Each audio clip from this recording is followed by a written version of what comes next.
12월 17일 금요일 시카고 윈TV 미주 핫뉴스입니다.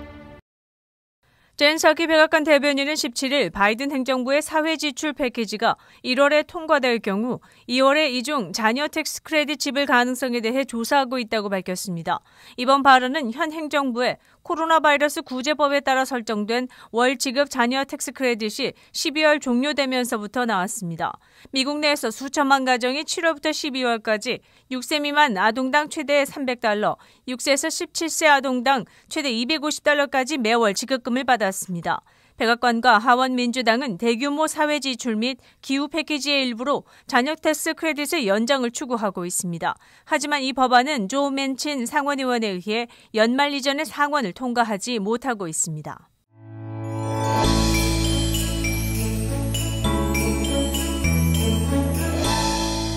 코스코에서 판매된 약 14만 개의 유리병 양초가 화재 위험으로 리콜되었습니다. 소비자제품안전위원회 CPSC는 노던 라이츠사의 알라우라 브랜드의 투톤 유리 항아리 양초가 사용 중 스스로 금이 가거나 부서질 수 있으며 이로 인한 화재 위험으로 리콜을 발표했다고 알렸습니다. 이 제품은 2021년 8월부터 9월까지 코스코에서 $17에 판매되었습니다. 이 양초를 사용하다가 금이 가거나 부서지는 것에 대한 138건의 보고가 있었으며 화상 사례도 3건 보고되었습니다. CPSC는 이 제품을 구매한 사람들은 즉시 사용을 중지하고 코스코에 환불할 것을 요청했습니다.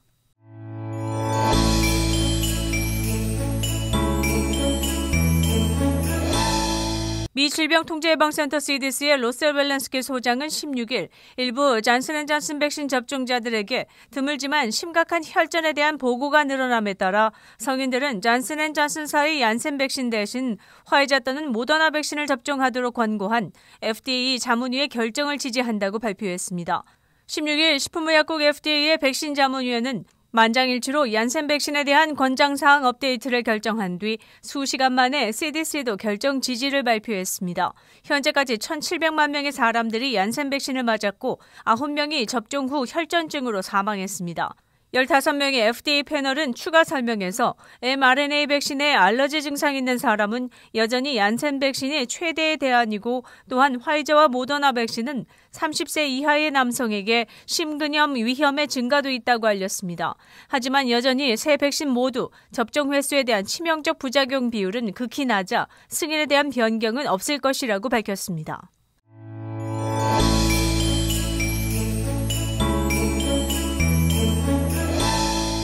미국의 대도시들이 신축 건물에서의 가스기기 설치를 금지하는 법안을 속속 통과시키고 있습니다.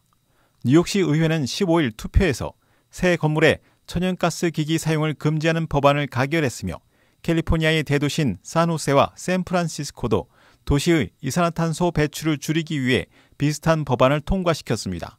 가스를 사용하는 스토브와 난방기구는 이산화탄소를 발생하는 주 원인이며 미국 탄소 배출량의 거의 40%인 것으로 알려졌습니다. 뉴욕의 법안은 찬성 40표, 반대 7표로 결정되어 2023년 말부터 7층 이하 건물에 적용되며 그 이상 높이의 건물에는 2027년부터 적용됩니다. 그렇지만 병원과 세탁소, 화장터 같은 곳은 제외됩니다. 캘리포니아에서는 최소 42개의 도시들이 신축 건물의 가스 사용 제한 조치를 발표했으며 솔트레이크 시티와 덴버도 전기화 추진 계획을 세웠습니다. 뉴욕의 민주당은 뉴욕주에 2023년 후 건설되는 모든 건물의 전기화 법안을 추진하고 있습니다. 또한 연방의회도 난방기와 스토브를 전기 제품으로 교체할 경우 지원금을 지급하는 방안을 논의 중이라고 알려졌습니다. 여기에 반해 위기를 느낀 가스 업계들은 소비자의 난방비 부담 증가와 겨울철 전력 공급 문제를 예로 들며 반기를 들었으며 보수적인 공화당원들을 설득하고 있다고 알려졌습니다. 이에 가스 스토브 퇴출을 둘러싼 충돌이 연방의회로 확산될 것으로 전해졌습니다.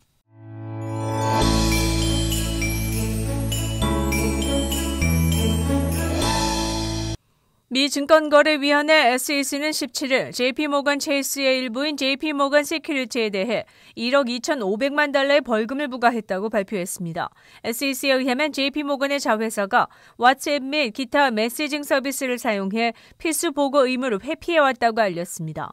회사의 감독 관리자와 회사 직원들은 왓츠앱과 개인 전화 등을 사용해 1934년 제정된 증권거래법에 의거한 투자 및 비즈니스 논의 내용에 대한 보고 의무를 어겨왔습니다. JP모건 체이스는 즉시 잘못을 인정하고 합의에 동의했으며 SEC 회사의 적책에 대한 포괄적인 검토를 받을 것을 동의했습니다. SEC 부국장 산자이 와드와는 금융기업들은 투명한 기록 보전으로 투자자의 보호에 집중해야 한다고 이번 조치에 대한 취지를 밝혔습니다.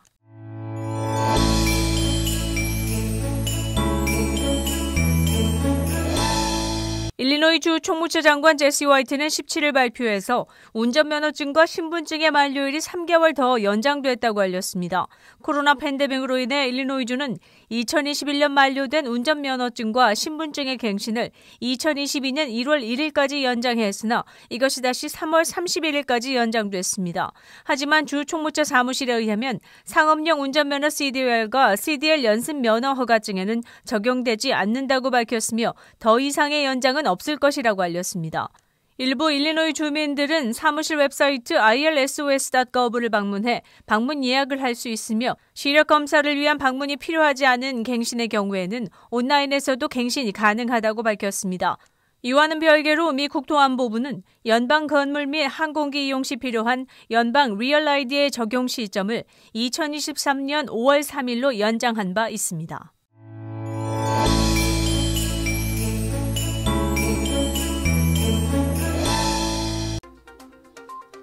(12월 17일) 금요일 코로나19 현황입니다.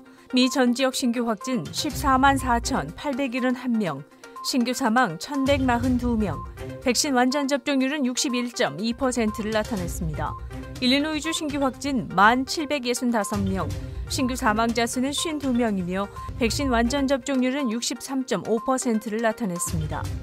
다음은 어제 기준 각 주의 신규 확진자와 신규 사망자 수입니다.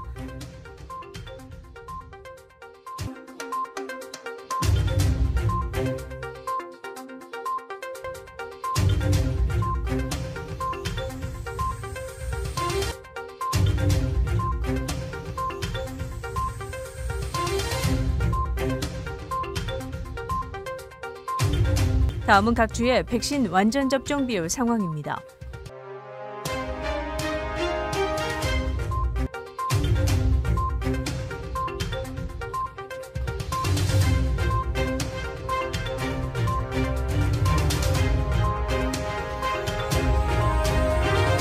코로나19 관련 자세한 내용은 시카고토털닷컴을 통해 다시 볼 수 있습니다.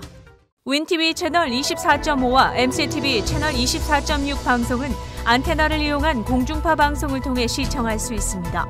코로나19 비상시국 뉴스24에서는 여러분의 제보를 기다립니다. 제보 전화 847-290-8282번입니다.